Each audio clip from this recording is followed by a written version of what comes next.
नमस्कार मित्रांनो, पुन्हा एकदा आपलं स्वागत आहे माझ्या मदन नवले व्लॉग या यूट्यूब चॅनलवर. आज आपल्यासाठी आजचा दिवस एकदम खास आहे.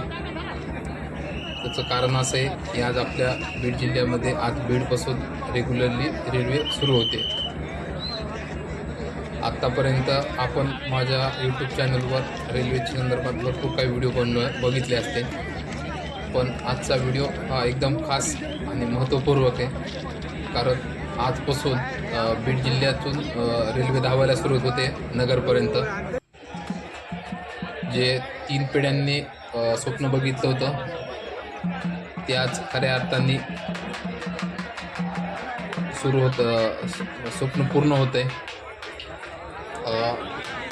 बीडच्या तत्कालीन खासदार केशरकाका क्षीरसागर यांच्या कार्यकाळामध्ये म्हणजे 1985ला बीड जिल्ह्याच्या रेल्वेला मंजुरी मिळाली होती व आज दिनांक 17 सप्टेंबर 2025ला ते स्वप्न पूर्ण होते. कारण आजपासून बीड जिल्ह्यामधून रेल्वे धावायला सुरुवात होते. या बीड जिल्ह्याच्या रेल्वेसाठी अनेक जणांचे मोठे मोठे आंदोलन झाले. बीडला रेल्वे येण्यासाठी खास करून स्वर्गीय अमोल गंधर यांच्या नेतृत्वाखाली मोठे आंदोलन झाले बीडच्या रेल्वेसाठी. तसेच स्वर्गवासी केशरकाका क्षीरसागर यांचंसुद्धा खूप मोलाचं योगदान बीड रेल्वेच्यासाठी राहिलेलं आहे. कारण त्यांच्याच कार्यकाळामध्ये बीड जिल्ह्याच्या रेल्वेला मान्यता मिळाली होती. आणि अजून एक विशेष खास सांगायचं म्हणजे बीड जिल्ह्याचे लोकनेते स्वर्गवासी गोपीनाथ मुंडे साहेबांचंसुद्धा बीड जिल्ह्याच्या रेल्वेसाठी खूप मोठं आणि महत्त्वाचं योगदान आहे. मुंडे साहेबांचं तर स्वप्न होतं की बीड जिल्ह्यामध्ये रेल्वे आणायचं. आज खऱ्या अर्थाने त्यांचं स्वप्न आज पूर्ण झालं आहे. आणि अजून एक सांगायचं, रेल्वेसाठी वेळोवेळी आंदोलन उभा करणारे अमोल दिगलदर यांचंसुद्धा बीड रेल्वेसाठी खूप मोठं योगदान आहे. आज बीडला रेल्वे सुरू होऊन या सर्वांची स्वप्नपूर्ती होते. 2014ला देशाचे पंतप्रधान नरेंद्र मोदी हे बीडमध्ये प्रचाराला आले होते. त्यावेळेस त्यांनी सांगितलं होतं की स्वर्गवासी गोपीनाथ मुंडे साहेबांचं स्वप्न आपल्याला पूर्ण करायचे. आज बरोबर 11 वर्षांनी ते स्वप्न आज पूर्ण झाले.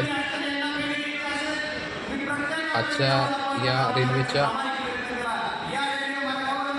ओपनिंगसाठी महाराष्ट्राचे मुख्यमंत्री देवेंद्र फडणवीस साहेब हे आज उपस्थित राहणार आहेत. तसेच महाराष्ट्राचे उपमुख्यमंत्री अजितदादा पवार ते सुद्धा आज बीडमध्ये सकाळपासून बीडमध्येच आहेत.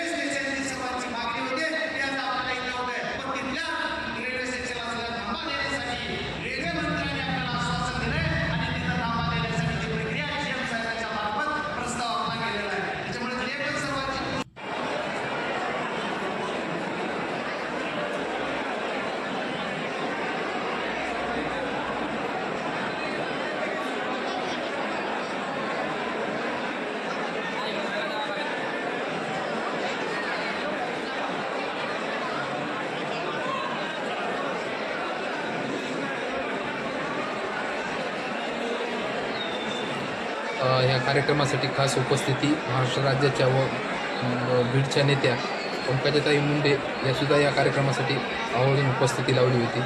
तसेच बीडचे खासदार बजरंग सोनवणे हे सुद्धा या कार्यक्रमासाठी रेल्वेच्या ओपनिंगसाठी आले होते.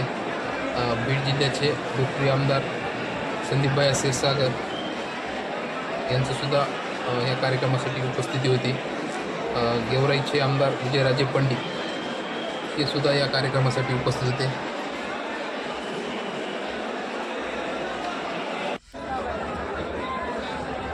बीड जिल्ह्याची ही रेल्वे 6 दिवस चालू राहणार आहे.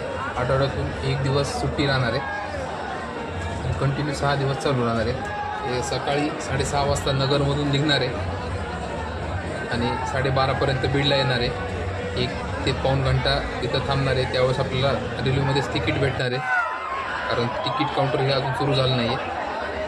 आणि त्यानंतर 12:30ला 1:30 वाजता बीडमधून रेल्वे निघणार आहे आणि 7:30पर्यंत नगरमध्ये वापस पोचणार आहे. या कार्यक्रमाच्या दरम्यान महाराष्ट्राचे मुख्यमंत्री देवेंद्र फडणवीस यांनी असं सांगितलं की आज खऱ्या अर्थाने मुंडे साहेबांचं स्वप्न पूर्ण झालं की बीड जिल्ह्याला आज रेल्वे सुरू झाली आहे. तसेच महाराष्ट्राचे उपमुख्यमंत्री व बीड जिल्ह्याचे पालकमंत्री यांनी या कार्यक्रमादरम्यान असं सांगितलं आहे की आम्ही लवकरात लवकर विद्युतीकरणाचं काम पूर्ण करू. त्यांनी असं होईल की जे विद्युतीकरणाचं काम पूर्ण झाल्यानंतर आता जे रेल्वेला 5-5.5 घंटे लागतात तो प्रवास एक 2 ते 3 घंट्यात पूर्ण होईल. आणि बीडचे जे खासदार आहेत बजरंग सोनवणे यांनी असं सांगितलं की आमचं रेल्वेच्या अधिकाऱ्यांना किंवा रेल्वेच्या जे पदाधिकारी आहेत त्यांना अशी आमची मागणी आहे की लवकरात लवकर बीडहून रेल्वे मुंबई किंवा पुणेपर्यंत चालू करण्यात यावी. आणि त्यांनी असं अजून एक सांगितलं की रेल्वेच्या आम्ही अधिकाऱ्यांना सांगून सोलापूर धुळे हा नवीन रेल्वेचा नवीन मार्ग सुरू करतोय. आणि पंकजाताईंनी सुद्धा महत्त्वाचं मार्गदर्शन बीडकरांना केलं आहे.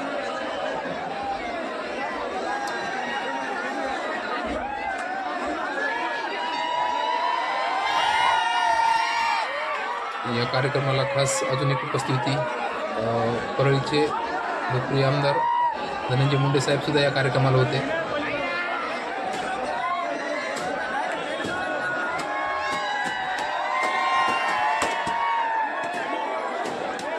आता मुख्यमंत्र्यांच्या हाताने रेल्वेला हिरवा झेंडा दाखवून रेल्वे प्रवासाला सुरुवात झाली.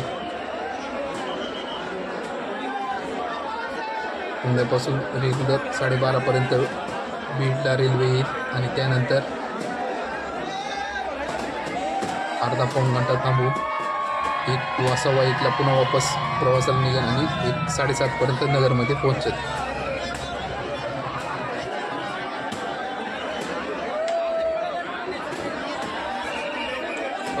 मी बनवलेला व्हिडिओ आपल्याला कसा वाटला मला कमेंट करून नक्की कळवा. माझ्या चॅनलला लाईक करा आणि सबस्क्राईब करा.